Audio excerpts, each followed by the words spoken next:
صبح نمیر کی آنکھ کھلی تو اس کی نظر اپنے برابر میں خالی بستر پر پڑی۔ آج پہلی دفعہ ایسا ہوا کہ عنایا نمیر سے پہلے ہی اٹھ گئی تھی۔ پھر نمیر کو کل رات والا منظر یاد آیا، ساتھ ہی ایک جاندار مسکراہٹ اس کے لبوں کو چھو گئی۔ نمیر اٹھ کر بیٹھا تو وارڈروب کے ہینڈل پر اس کے آفس کا ڈریس ہینگ تھا، جو یقیناً عنایا ہی ہینگ کر کے روم سے باہر نکلی ہوگی۔ اوہ، تو اب مسز اپنے شوہر کا سامنا نہیں کر پا رہی ہیں، نمیر سوچتا ہوا مسکرانے لگا۔ عنایا بی بی، آج تو آپ سویرے سویرے جاگ گئیں۔ عنایا آج حمیدہ کے کچن میں آنے سے پہلے موجود تھی، تبھی حمیدہ حیرت کرتی ہوئی بولی، ہاں رات کو صحیح سے نیند نہیں آئی تھی، اب نمیر کے جانے کے بعد ہی سوؤں گی۔ عنایا نمیر کے لیے پراٹھا جبکہ سربت اور اپنے لیے کارن فلیکس تیار کرنے لگی۔ ہاں جی، شادی کے بعد تو اکثر ہی ایسا ہوتا ہے، حمیدہ ٹھنڈی آہیں بھرتی ہوئی بولی، جس پر عنایا حمیدہ کو گھورنے لگی۔ حمیدہ فضول باتیں کم کیا کرو، جلدی سے چائے کا پانی رکھو۔ عنایا حمیدہ کو ڈانٹتے ہوئے بولی تو حمیدہ جلدی سے چائے کا پانی رکھنے لگی۔ کل رات نمیر کی بے باکی کے مظاہرے پر ایک بار پھر عنایا کو شرم آنے لگی۔ اس سے بھی کیا ضرورت تھی نمیر کے سامنے اتنا پٹر پٹر بولنے کی؟ وہ اپنے اوپر ملامت کر کے نمیر کا سوچنے لگی، ذرا لحاظ نہیں ہے بے شرم کہیں کے۔ عنایا دل ہی دل میں نمیر سے مخاطب ہوئی، اف، میں کیوں شرما رہی ہوں؟ مجھے تو نمیر کی حرکت پر غصہ آنا چاہیے، یا اللہ مجھے غصہ کیوں نہیں آ رہا؟ عنایا گھبراتی ہوئی کچن میں چاروں طرف نظر دوڑانے لگی، کہیں کوئی اس کے اندر کا چور نہ پکڑ لے۔ ابھی وہ سوچ ہی رہی تھی، تبھی عنایا کو نمیر کی آواز سنائی دی۔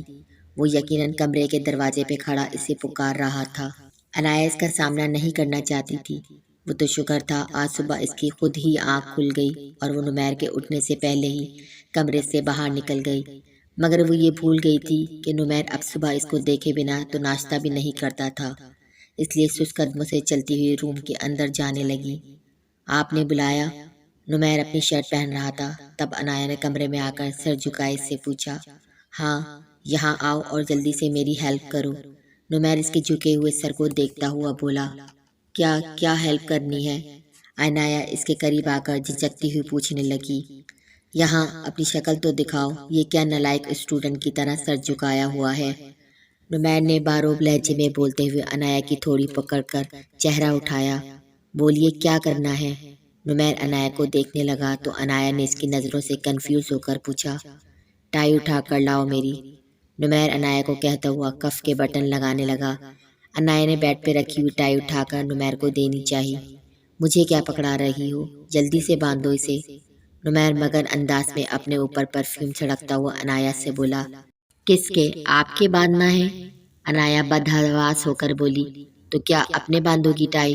نمیر اس کو کنفیوز دیکھ کر پوچھنے لگا، مگر مجھے تو ٹائی باندھنا آتی ہی نہیں ہے۔ عنایا اس کو دیکھ کر پریشان ہو کر بولی، کیا تمہیں ٹائی باندھنا نہیں آتی؟ نمیر نے جتنی حیرت سے سوال کیا وہ عنایا کے شرمندہ ہونے کے لیے کافی تھا۔ تو کیا میں کالج ٹائز لگا کر جاتی تھی؟ مگر عنایا برا مانتی ہوئی بولی، جس پر نمیر مسکرایا، یہاں آؤ میں تمہیں ٹائی باندھنا سکھاتا ہوں۔ نمیر عنایا کا ہاتھ پکڑ کر اس کو اپنے قریب کھڑا کر کے اس کا دوپٹہ بیڈ پر رکھنے لگا اور مہارت سے اسی کے گلے میں ٹائی باندھ کر اسے دکھانے لگا۔ چلو شاباش، اب تم میرے باندھو۔ نمیر اس کے گلے سے ٹائی نکال کر اپنے گلے میں ڈالتا ہوا بولا۔ عنایا جھجکتی ہوئی ٹائی باندھنے کی کوشش کرنے لگی، تب نمیر اپنے دونوں ہاتھ اس کی کمر پر ہاتھ رکھتا ہوا اسے اپنے سے قریب کرنے لگا۔ آپ اس طرح کریں گے تو پھر میں کیسے باندھ پاؤں گی؟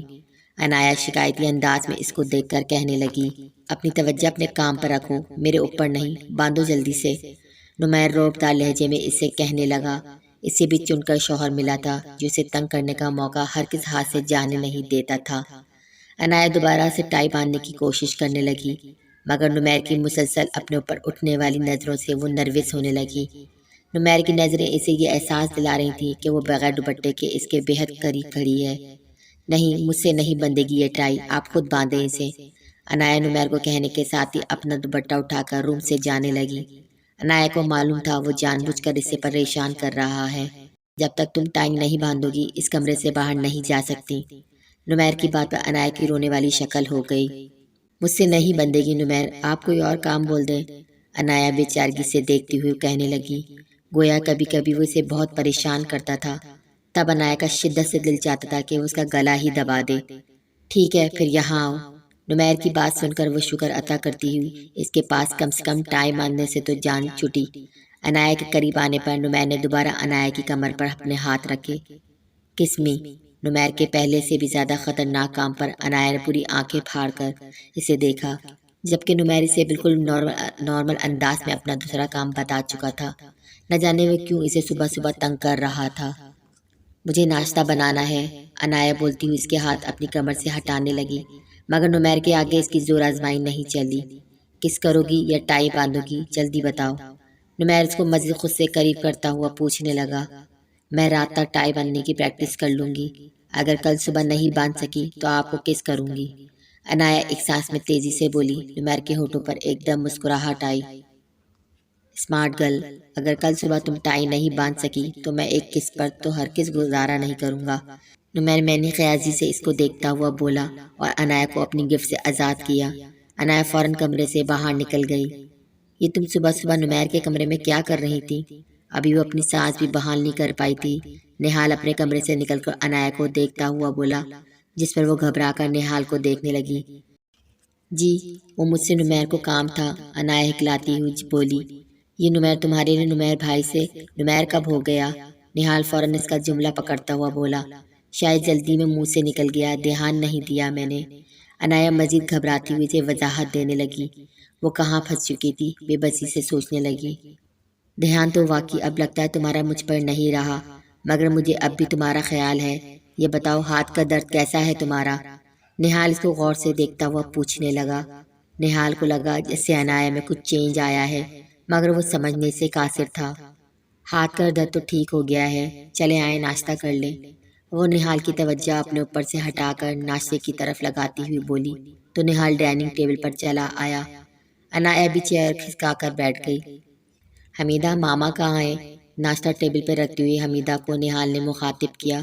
جی، وہ بیگم صاحبہ کہہ رہی تھی کہ تھوڑی دیر میں ناشتہ کریں گی، ابھی وہ تھوڑا آرام کرنا چاہتی ہیں، حمیدہ نے نہال کو سربت کے بارے میں بتایا۔ واہ بھائی، یہ پراٹھا دیکھ کر تو میرا یہ کھانے کا موڈ ہو رہا ہے، عنایا چائے نکالنا پلیز۔ نہال اپنی پلیٹ میں پراٹھا نکالتا ہوا بولا اور عنایا اس سے یہ بھی نہیں کہہ سکی یہ پراٹھا اس نے نمیر کے لیے اس کے کہنے پر بنایا ہے۔ خاموشی سے عنایا نہال کے لیے چائے نکالنے لگی۔ اس سے پہلے وہ دوسرا پراٹھا بنانے کے لیے اٹھتی تبھی نمیر اپنے روم کا دروازہ کھول کر باہر آیا۔ کیا ہوا، آفس کے لیے تیار ہو گئے؟ رات کو تو تم کہہ رہے تھے کہ صبح لیٹ جاؤں گا۔ نہال نے نمیر کو آفس کے لیے تیار دیکھا تو اس سے پوچھا۔ ارادہ تو لیٹ جانے کا تھا، مگر رات کو سونے سے پہلے تھکن اتر گئی، نیند اچھی آئی، اسی وجہ سے صبح آفس کے لیے تیار ہو گیا۔ نمیر اپنے برابر میں بیٹھی عنایا پر ایک نظر ڈال کر نہال کو بتانے لگا۔ نمیر کی بات سن کر عنایا کی نظریں جھک گئیں۔ کیوں، کیا رات میں کوئی انرجی ڈرنک لے لی تھی؟ نہال نمیر سے پوچھنے لگا تو عنایا کرسی سے اٹھ کر کچن میں جانے لگی۔ ہاں، یہی سمجھ لو، نمیر نے ٹیبل کے نیچے عنایا کا ہاتھ پکڑتے ہوئے کہا۔ اب نمیر دوسرے ہاتھ سے ہاٹ پاٹ کھول کر اپنا پراٹھا نکالنے لگا، مگر ہاٹ پاٹ خالی دیکھ کر اس کی نظر نہال کی پلیٹ میں گئی۔ دوسری سنجیدہ نظر اس نے عنایا پر ڈالی، وہیں عنایا نے نمیر کے ہاتھ سے اپنا ہاتھ کھینچا۔ کہاں ہے میرا پراٹھا؟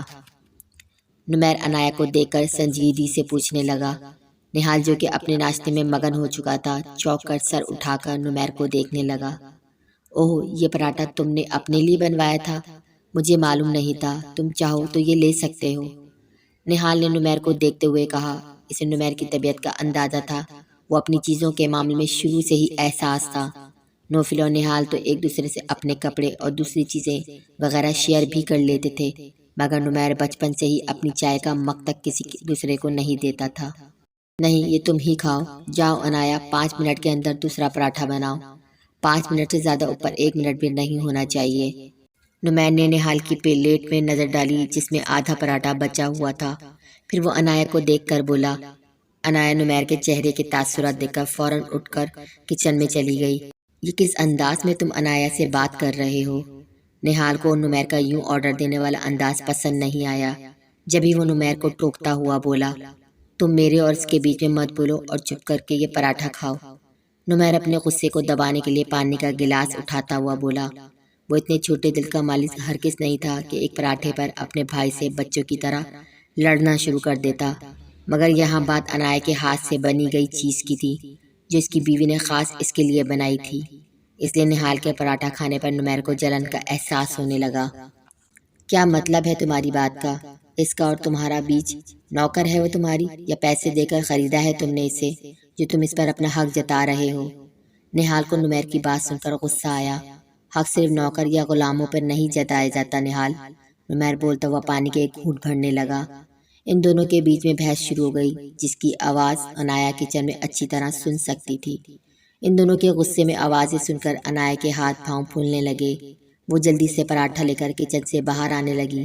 گھبراہٹ میں اس کا پاؤں پھسلا، پراٹھے کی پلیٹ سمیت وہ نیچے گری۔ ان دونوں کی توجہ عنایا کی طرف منتقل ہوئی۔ نمیر اور نہال دونوں ہی اس کی طرف بڑھے۔ کیونکہ نہال سے عنایا کا فاصلہ کم تھا، اس لیے نہال نے عنایا کو اٹھنے میں مدد دی۔ نمیر جو سامنے سے آتی عنایا کو سلپ ہوتا ہوا دیکھ چکا تھا، پانی کا گلاس ہاتھ میں تھامے تیزی سے اس کی طرف بڑھا، مگر اس سے پہلے نہال عنایا کو سہارا دے کر اٹھا چکا تھا۔ نمیر ان دونوں کو وہیں دیکھ کر رک گیا۔ لگی تو نہیں تمہیں؟ نہال فکر مندی سے عنایا سے پوچھنے لگا، جبکہ عنایا اپنے سامنے کھڑے نمیر کو دیکھنے لگی۔ وہ چہرے پر پتھریلے تاثرات لائے ان دونوں کو ناپسندہ نظروں سے دیکھ رہا تھا۔ اس نے اپنے ہاتھ میں موجودہ گلاس پر گرفت مضبوط کی، چھناک کی آواز سے گلاس ٹوٹا۔ نہال نے مڑ کر نمیر کو دیکھا۔ وہ اپنا غصہ گلاس پر نکال کر قدم بڑھاتا ہوا نہال کے پاس آیا۔ نہال تم اس سے دور رہا کرو، نمیر نہال کو تنبیہ کے انداز میں بولا۔ نہال حیرت سے نمیر کو دیکھنے لگا۔ نمیر کا رویہ اس کی سوچ سے بالا تر تھا۔ اب نمیر عنایا کی طرف بڑھا۔ دکھاؤ کہاں لگی؟ نمیر اپنا ایک ہاتھ عنایا کے گال پر رکھتا ہوا دوسرا ہاتھ کے انگوٹھے عنایا کی تھوڑی پر پھیرنے لگا۔ سامنے بیٹھے ہونے کی وجہ سے اس نے عنایا کی تھوڑی فرش پر لگتے ہوئے دیکھی تھی، مگر نمیر اور عنایا کا یہ منظر نہال نہیں دیکھ سکا۔ اس نے نمیر کا بازو پکڑ کر جھٹکے سے اسے دور ہٹایا۔ نمیر کی توجہ عنایا کی طرف ہونے کی وجہ سے وہ نہال کے دھکا دینے سے 2 قدم پیچھے ہوا۔ اب نمیر آنکھوں میں ناگواری لیے نہال کو دیکھ رہا تھا۔ دوسری طرف نہال کے بھی کچھ اس طرح کے تاثرات تھے۔ صرف ایک عنایا تھی جس کا دل بہت زور سے دھڑک رہا تھا، اور وہ بالکل خاموش سہمی ہوئی کھڑی تھی۔ اس سے دور رہنے کی مجھے نہیں، تمہیں ضرورت ہے، یہ تمہاری ہونے والی بھابھی ہے۔ نہال کوئی دقیانوسی سوچ کا مالک ہرگز نہیں تھا، مگر نمیر کا یوں عنایا کے چہرے کو چھونا، اس کے اتنے قریب کھڑے رہنے پر نہال کو غصہ آ گیا۔ جبھی وہ نمیر کو عنایا سے رشتہ یاد دلاتے ہوئے بولا۔ شور کی آواز سن کر ثروت بھی اپنے کمرے سے نکل آئی۔ اس نے دونوں بھائیوں کو روبرو کھڑے دیکھا تو معاملے کی سنگینی سمجھنے کی کوشش کرنے لگی۔ نہیں نہال، تم غلطی پر ہو، اپنا جملہ درست کرو، یہ میری نہیں تمہاری بھابھی ہے۔ سوری، میں بھی غلط بول گیا، ہونے والی بھابھی نہیں بلکہ ہو چکی بھابھی۔ نمیر نے نہال کو دیکھ کر جتنے آرام سے بولا، نہال نے اس کا گریبان پکڑنے میں دیر نہیں لگائی۔ نہال چھوڑو اسے، ثروت بیچ میں آ کر بیچ بچاؤ کروانے لگی، جبکہ عنایا وہیں آنکھوں میں آنسو لیے سہمی ہوئی تماشا دیکھ رہی تھی۔ نمیر نے اپنے گریبان سے نہال کے ہاتھ جھٹکے۔ سنا نہیں آپ نے ابھی کیا بکواس کی ہے اس نے؟ نہال چیخ کر ثروت کو کہنے لگا۔ وہ ایسی طبیعت یا مزاج کا مالک نہیں تھا، مگر نمیر کی بات سن کر اس کا خون کھول اٹھا۔ نہال وہ صحیح کہہ رہا ہے، 2 ماہ پہلے ہی نمیر کی عنایا سے شادی ہو چکی ہے۔ ثروت ہمت جمع کر کے اسے سچائی بتانے لگی۔ نہال خاموشی سے شوق کی کیفیت میں ثروت کو دیکھنے لگا، پھر اس نے دوسری نظر عنایا کے روتے ہوئے چہرے پر ڈالی۔ اس کے بعد وہ خاموشی کھڑے نمیر کو دیکھنے لگا۔ نہال میری بات سنو، نمیر اس کی دلی کیفیت سمجھتا ہوا اس کے قریب آ کر بولا۔ دور ہو جاؤ میری نظروں سے تم، نہال اسے دھکا دیتا ہوا بولا۔ نمیر خاموشی سے روتی ہوئی عنایا کا ہاتھ تھام کر اسے اپنے بیڈ روم میں پورے استحقاق کے ساتھ نہال کے سامنے لے گیا۔ وہ خالی نظروں سے نمیر اور عنایا کو دیکھنے لگا۔ اس کی آنکھیں ضبط سے سرخ ہونے لگیں۔ یہ کیا کر دیا آپ نے ماما میرے ساتھ؟ وہ اب آنکھوں میں نمی لیے ثروت کو دیکھتا ہوا پوچھ رہا تھا۔ نہال کی آنکھوں میں آنسو دیکھ کر ثروت کو لگا جیسے اس کے سینے پر کسی نے بھاری سل رکھ دیا ہو۔ نہال بیٹا، اس وقت حالات ایسے تھے، یہ سب کرنا پڑا۔ ثروت نہال کو دیکھ کر سمجھاتی ہوئی بولی۔ کم سے کم آپ میرے مرنے کا انتظار تو کر لیتی۔ نہال آنکھوں سے نمی پوچھتا ہوا ثروت سے کہنے لگا۔ اللہ نہ کرے میری عمر بھی لگ جائے تمہیں، تحمل سے میری بات سنو، میں تمہیں سب بتاتی ہوں۔ ثروت اس کا چہرہ تھامے بولی۔ نہال نے ثروت کے ہاتھ اپنے چہرے سے ہٹا کر ثروت کو روکا۔ آپ مجھ سے میری خوشی چھین کر مجھے لمبی عمر کی دعائیں دے رہی ہیں؟ مجھے کچھ نہیں سننا، اکیلا رہنا چاہتا ہوں میں، پلیز مجھے ڈسٹرب مت کریے گا۔ نہال وہاں سے اپنے کمرے میں چلا گیا، جبکہ ثروت اپنا سر تھامے وہیں کرسی پر بیٹھ گئی۔ انایا اپنی آنکھوں سے آنسو صاف کرو فوراً۔ انایا کو کمرے میں لانے کے بعد نمیر سنجیدگی سے بولا۔ انایا نے تڑپ کر اسے دیکھا۔ تھوڑی دیر پہلے وہ اپنے بھائی کی فیلنگز کو سمجھ کر اسے سمجھانے کے لیے آگے بڑھا تھا، مگر اس کو تو وہ رونے بھی نہیں دیتا تھا۔ انایا نے بے دردی سے اپنے ہاتھ چہرے پر رگڑ کر اپنے آنسو صاف کیے۔ تبھی نمیر اس کے قریب آیا، اپنے دونوں ہاتھوں سے اس کے شانوں کو تھاما۔ بہت برا لگتا ہوں نا میں تمہیں، جب اس طرح زور زبردستی کرتا ہوں تمہارے ساتھ۔ بالکل اسی طرح مجھے تمہاری آنکھوں میں یہ آنسو برے لگتے ہیں جو نہال کے لیے نکلتے ہیں۔ میں تمہاری آنکھوں میں نہال کے لیے آنسو کی بجائے ان ہونٹوں پر مسکراہٹ دیکھنا چاہتا ہوں جو صرف مجھے دیکھ کر آئے۔ نمیر انایا کا چہرہ دیکھتا ہوا اپنے دل کا حال بتا رہا تھا، مگر انایا کی نظر اس کے زخمی ہاتھ پر تھی جو اس کے کندھے پر موجود تھا۔ آپ کا ہاتھ زخمی ہو گیا ہے نمیر، آپ کو تکلیف ہو رہی ہوگی۔ معلوم نہیں کہ انایا نے اس کی بات سنی بھی کہ نہیں، یا پھر سن کر انجان بنی رہی۔ وہ اپنے کندھے سے نمیر کا ہاتھ تھامتی ہوئی بولی، جو کہ گلاس کے ٹوٹنے سے زخمی ہوا تھا۔ تمہیں یہ زخم نظر آ رہا ہے تو تم اس پر افسوس کر رہی ہو، اور میری محبت وہ نظر نہیں آتی تمہیں، یا پھر میری محبت کو بھی جان بوجھ کر نظر انداز کرتی ہو میری باتوں کی طرح۔ نمیر انایا کے ہاتھ سے اپنا ہاتھ چھڑا کر اس سے جواب طلب کرنے لگا۔ جب آپ خود میرے اندر رونما ہونے والی تبدیلی کو محسوس نہیں کر سکتے تو مجھ سے شکوہ مت کریں۔ انایا بھلا کھلے لفظوں میں کیسے اظہار کر سکتی تھی؟ کون سی تبدیلی کی بات کر رہی ہو تم؟ جو تمہارے دل میں ہے اسے زبان پر لے کر آؤ۔ بیوی ہو تم میری، یا 2 مہینے ہونے کو آئے ہیں ہماری شادی کو، پھر کون سی شرم، کیسی جھجک؟ انایا یوں اپنے اور میرے رشتے کو مذاق بناؤ گی تو میں تم سے شکوہ کروں گا، اس سے پہلے دوسرے لوگ ہمارے رشتوں کو سمجھنے لگیں۔ خدا را تم اپنے اور میرے رشتوں کو سمجھو۔ نمیر انایا کو بولتا ہوا بگڑے موڈ کے ساتھ کمرے سے باہر نکل گیا۔